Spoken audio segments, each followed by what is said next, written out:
السلام عليكم ورحمة الله وبركاته. يا صباح الورد، يا صباح الفل، يا صباح الياسمين على كل حبايبي الحلوين اللي مشتركين واللي مش مشترك معانا يشترك ويفعل زر الجرس عشان يوصله كل جديد.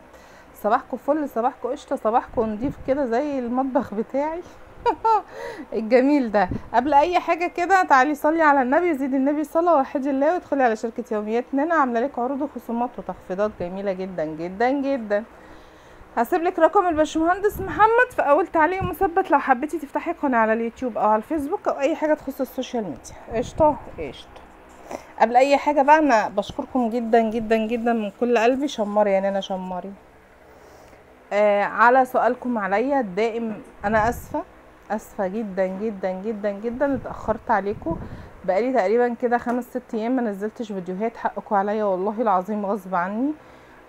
اولا انا باثر في ريتش قناتي وقع واثرت فيها جامد جدا، ما بنزلش فيديوهات، ما بشتغلش اساسا يعتبر يعني، بس غصب عني والله. كان عندي شويه حاجات كده ضغوطات يعني، وشويه حاجات بخلص، حاجات حلوه على حاجات وحشه كده يعني، فالدنيا بتمشي ان شاء الله. كل حاجه هحكي لكم عليها بس في وقتها، لان مش هينفع اتكلم في اي حاجه خالص خالص خالص خالص دلوقتي. كل حاجة هحكي لكم عليها بالتفصيل الممل، انا بغيب ليه او غبت ليه. في اوقات ما ببقاش متواجدة في البيت، في اوقات بكون في مكان تاني، في اوقات بكون بعمل حاجة تانية، في اوقات حاجات كتير برتبها تانية. معلش يا جماعة انا اسفة ليكم والله غصب عني وحقكم عليا، والله بشكركم من كل قلبي طبعا. وكل اللي بيدخلوا لي وبيتصلوا بيا وبيسالوني وعملتي ايه، ان انا فيكي ايه، انت ما بتطلعيش ليه، ما بتظهريش، حقكم عليا والله. مضغوطه جدا جدا جدا الفتره دي، ادعوا لي بس ربنا ايه يفك الضغطات اللي انا فيها دي. تمام. تعالي بقى واحنا شغالين كده نستغفر كده كتير، استغفري كتير وصلي على النبي اكتر واكتر. انا جريت لكم المقطع ده عشان الفيديو طويل شويه حبتين معاكم، فيديو روتين. وبعد ما نخلص الروتين بتاعنا في المطبخ هنعمل اكله جميله كده، اكله سمك جميل جدا جدا جدا. كان محمد ابني في مشوار وجابهولي، اسمه سيوف سمكه بحر اساسا اسمها سيوف يا جدعان. قشطه. بتشيلي الراس وتشيلي الديل زي ما انتي شايفه كده اهو، والشوك اللي بيبقى فيها هوريكي تاني، وبتقطعيها بقى واتيفر بسكينه او بمقص، بس انا بحب المقص اهو. هي يعني الشوكه بتاعتها سهله قوي، اي حد مبتدئ بيشيلها. وفي ناس بتشيل الجلد بتاعها اللي فوق الوش ده، هو عامه لما بيتغسل بالملح وبالليمون والميه بيطلع. هو مش يعني سمك يا جماعه، سمك حلو والله العظيم. عايزه اقول لكم السمك ده هتشوفي طريقته دلوقتي، بس من احلى انواع الاسماك على فكره السمك البحر اللي انت تاكليه. صلوا على النبي كده واستغفروا ربنا كتير كتير كتير، وسلمي امرك لله. لو في اي حاجه مزعلاكي، اي حاجه مضايقاكي، صدقيني والله العظيم الدنيا من فاتة وما مش محتاجه حاجه خالص خالص خالص خالص. تعالي بقى للتتبيله اللي انا هعملها للسمك. جبت سبايسي طبعا عشان انا يعني الولاد فيه هياكل معايا منها، اللي هياكل معايا من السمك بيحب السبايسي. حطيت فلفل حراق وحطيت توم. كنت جالي شويه ريكوردات كده اليوم ده، بصراحه هي كانت ريكوردات تعكنن، بس انا كنت بضحك ولا في دماغي والله العظيم. بصوا كنت برد عليها بكل سلاسه وبضحك وبهزر ولا في دماغي ولا في دماغي. ليه بقى؟ لان الفتره دي مزاجي حلو، مش حابه اعكنن مزاجي ومش حابه مشاكل يا جماعه، وجع دماغ والله العظيم. الواحد فيه اللي مكفيه يعني، الواحد فيه اللي مكفيه. الفيديو ده انا كنت عملته يوم الروتين اللي انا كنت طلعت لكم فيه لو انتوا تتذكروا يعني. ربنا يهدي الجميع يا رب ويهدينا من ضمن، امين يا رب العالمين. اهم حاجه يا جماعه بس تصلوا على النبي كتير وتستغفروا ربنا كتير وانتوا شغالين كده، ودي احلى فتره جميله جدا جدا تستغفروا ربنا فيها يعني.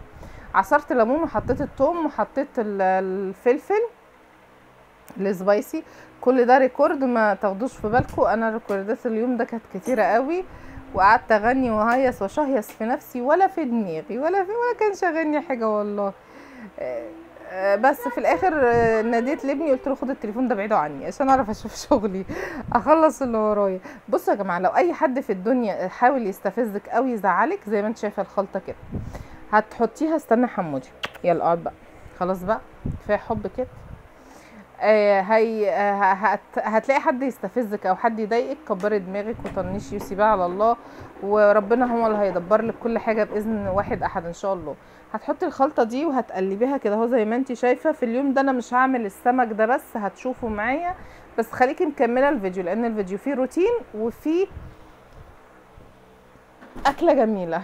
ده مش ملح بس، ده كمون على ملح على كزبره على شطه، بس كده يا نانا، بس كده. على الرغم ان انا كنت حاطه كل الخلطه دي على الثوم وانا بعمله، بس لازم تعملي الحته دي تركيه كده بتاعت ايه، محلات السمك بقى والريحه المهفهفه ويا خراشي. وكلي يا نانا واتخاني. على فكره انا واخده اوردر يا جدعان من ناس بيحبوني قوي، يعني واخده منهم اوردر كلي واتخاني، عايزينك يعني تقلبظي اكتر من كده. على الرغم والله العظيم انا نفسي اخس، بس انا عندي ثقه في ربنا ان شاء الله. دي لوبيا بقى يا جماعه، لوبيا الصغيره ام عين سودا دي، كان عندي شويه من رمضان والله العظيم مش هخبي عليكم سرا، يعني كنت حطاهم في التلاجة. اهم حاجه البقوليات عندك ما تسيبيهاش بره التلاجة في الصيف. والله العظيم عايزه اقول لكم ان راميه بهارات وراميه حاجات في الباسكت بتاع القمام عزكم الله كتير، كنت نسيتها، كنت مش في البيت وكنت مشغوله في شويه حاجات كده بخلصها. بس سبتها ونسيتها باظت بقى، فرميتها في يلا. كل حاجه خير، كل حاجه خير من عند ربنا. فعشان كده نصيحه مني ليكي، حطي حاجتك في التلاجة احتفظي بيها، ودايما وانتي واقفه كده بصي شوفي الدنيا قدامي بتشف وترف كده من النظافه، بتلمع كده. بس حطيت طبعا اللوبيا، حطيت اللوبيا، ايوه اللوبيا. ركزي يا نانا. حطيت اللوبيا وحطيت غسلتها غسله كويسه، وحطيت عليها ايه ميه، وحطيتها في الحله علشان تاخد غلوه، هتاخد غلوه على البوتاجاز. برضو ام الروكردات مفيش فايده، مفيش فايده يا انشراح. بس يا بنتي سيبي التليفون وخلصي، فكك يا نينا. المهم جيت بقى ايه، سبت التليفون، شفت الريكوردات ورميت التليفون عادي، ما بيشغلنيش.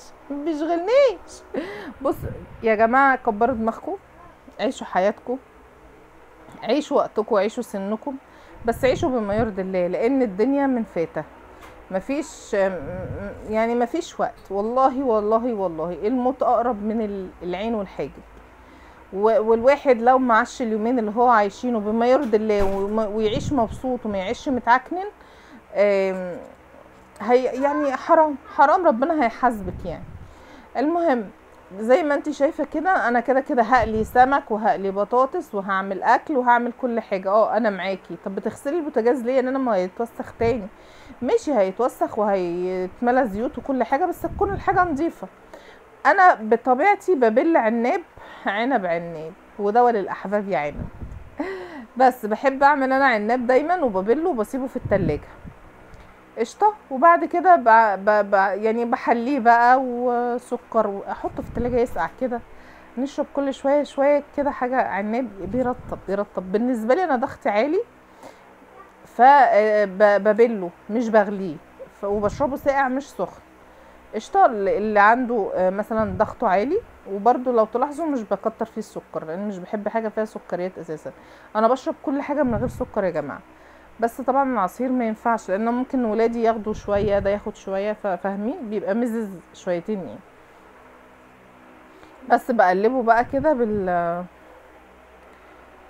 عماله استغفر ربنا والله العظيم قسما بالله وانا شغاله كده استغفر ربنا. بالله عليكم يا جماعه عشان خاطري حاولوا تصلوا على النبي وتذكروا ربنا كتير كده، وتكتبوا لي في الكومنتات ايه اللي عاجبكم في الفيديوهات بتاعتنا.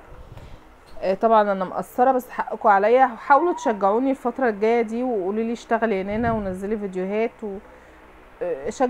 شجعوني بس يا جماعه، شجعوني بس اشتغل شجعوني اشتغل بس مش اكتر من ذلك. كان عندي ازازه في التلاجة، فضيت لنفسي كوبايه وقلت ازود بقى ايه من الشويه دول. انا دايما حتى يعني اي وقت تلاقوني مزوده وعامله عناب، لان انا بحب العناب في التلاجة بصراحه، عشان ضغطي لما يعلى اخش انفق عالي كوبايه تهديلي الموضوع، تظبط لي الضغط بتاعي شويه. بس وخلصنا كده، غسلنا الكوبايه الازاز من بره. الله الله يا منعش يا منعش يا منعش، انت انعش نفسك يا باشا، روق دماغك يا غزال، ولا يهمك الاخرين. يعني اليوم ده كنت متعكننه، فضلت اشرب في الكوبايه واقول خلاص هظبط الدماغ كده، ظبطت الجمجم، اخش يا بنت على الباقي. طلعت بقى ايه الرز، انا بحطه في جردل كده بغطاء عندي. وبحطه تحت الحوض، لان طبعا انتوا شايفين تحت الحوض والله نظيف، مواعين بس حاجات بسيطه كده. قلت بقى ايه، طبعا يا جماعه ده مش مطبخي علشان اعمل فيه دولاب قلموتان تقفيله تحت وفوق، مستنيه ان شاء الله ربنا ييسر لنا حالنا يعني باذن الله. المهم حطيت بقى شويه زيت كده، وحطينا معلقه زبده حلوه. انت هتعملي سمك وهتعملي عليه زبده يا نانا؟ طب ما تصبروا بس كده شويه علينا، اصبروا شويه اصبروا شويه، تعالوا تعالوا. المهم وقليت بطاطس برضو عشان العين والنني والروح اللي مجنني. وهنزل بقى بالرز بتاعنا اللي مدلعنا. عملت شويه رز ابيض تقريبا، عملت رز اليوم ده ابيض يا جدعان، والله ما فاكره تصدقوا، بتهيألي ابيض لان الفيديو ده بقاله فتره يعني. مش عايزه اضحك والله العظيم، مش عايزه اخبي عليكم، الفيديو ده بقاله فتره يعني. يوم الجمعه اللي فاتت دي كان عندي مناسبه حلوه قوي قوي قوي قوي قوي يعني، وقبليها كان عندي برضو مناسبه. المناسبه اللي قبليها ما كانش ينفع ان انا اصورها يعني، تمام. لا يا ربي، مناسبة يوم الجمعة كنت مصوراها، لكن المناسبة اللي قبليها ما كانش ينفع ان انا اصورها يعني. هما مناسبتين حلوين بالنسبة لي. في واحدة انا مصوراها هنزلها لكم ان شاء الله، ربنا ييسر الحال هنزل لكم، بس بقى يا حموتي كفاية كده، كفاية بوس، تمام، هنزلها لكم باذن الله. المهم كانت استوت كده اللوبيا واتظبطت، شلتها وصفتها في مصفى وشطفتها تحت الحنفيه. البقوليات اهم حاجه تغسليها وتشيلي الريم اللي بيبقى على الوش بتاعها من فوق، وتغسلي وتشطفيها شطفه حلوه كده بعد ما تطلعيها من الميه السخنه، ولا هتجرمز ولا هتعمل اي حاجه. سيبك من وحلك من الكلام اللي انت بتسمعيه، كبري دماغك. كنت خلصت الرز وخلصت البطاطس، قلت بقى هعمل شويه تومه كده حلوين من اللي هم ايه الخلطه. فاكرين الخلطه اللي انا اساسا كنت حطاها على السمك، سبت منها شويه، قلت اعمل بيهم بقى ايه اللوبيا. كانت شويه لوبيا احب الكركديه، مش عايزه اقول لكم والله العظيم كانت جميله، مع معلقتين صلصه كده، وظبطت الاداء وسبتهم ياخدوا يدوا بشكل ودي كده مع نفسيهم. وبعد كده قمت حاطه نازله باللوبيا. اللوبيا طبعا مستويه، هتاخد غلوتين اتنين، تقلب واقلب يا معلم، وبعد كده تقومي ايه طافيه عليها. وما تنسينيش ما تنسيش نانا في لايك وشير وسبسكرايب في القناه، ويا ريت لو انت مش مشتركه تشتركي وتفعلي زر الجرس عشان يوصلك كل جديد، وتكتبي لي ايه اللي بيعجبك في فيديوهاتي وايه اللي بيبسطك ويروق على مزاجك كده. تقريبا هنا كان النور طافي لان الاضاءه هنا متغيره شويه تقريبا كده، مش عارفه مش فاكره مش متذكره ذلك يعني. قلت بقى احط زيت جديد كده في الطاسه واقلي السمك قشطه. وكان عندي قطعتين ستريبس كده، قلت اقليهم للي مش هياكلوا سمك. بحط الدقيق بتاعي كده بعد ما ببهره في الكيسه، او مش ببهره، بكون انا مبهره السمك بتاعي حلو خلاص مش مشكله. بحطه في كيس عشان ايه شقلبيه واقلبيه كده على طول، هتلاقي الدنيا سهله معاكي ولذيذه، ومش هتوسخي حاجه، مش هتبوظي الدنيا معاكي، مش هاخد كميه دقيق بردك ايه زياده. هترمي الدقيق ده بعد ما تخلصي يا نانا؟ لا، هعمله بمنخل قشطه، وبعد كده بحطه في كيسه في التلاجة. ما بحطش دقيق بره خالص في الصيف يا جماعه، انا ما بحطش اي دقيق بره التلاجة. كل حاجه وانا واقفه كده شغاله ايه بغسلها واظبطها، ارميها يا حمودي تعالى، بغسلها وبنضفها وبظبطها بحيث ان انا اطلع من المطبخ طلعه واحده ما اخشوش تاني، بيكون نضيف وزي القشطه كده. مش هيبقى عندي غير مواعين الغدا بس، لا بعديها ولا قبليها ولا اي حاجه خالص. تمام كده تمام كده. خلصت وظبطت الدنيا وروقت على حالي كده، وغسلت الحوض وغسلت الرخامات وكل حاجه زي القشطه. هخلص كميه السمك بتاعتي، بس بالله عليكم ما تنسونيش في لايك وشير وسبسكرايب في القناه. ويا ريت بعد اذن حضرتك شوفي انتي بتتابعيني من انهي دوله، وتكتبي لي في الكومنتات وتكتبي بدل الكومنت 1 و2 و3 و10 و20 وقالت برجر كمان. ما تنسينيش يلا في لايك وشير، وغدا سعيد علينا وعليكم. يلا اقول لكم سلام ورحمه الله وبركاته. بس عايزاكي ما تنسينيش في الكومنت الحلو وتقولي لي رايك في الفيديو ايه. يلا خدي البوستين دول. باي باي.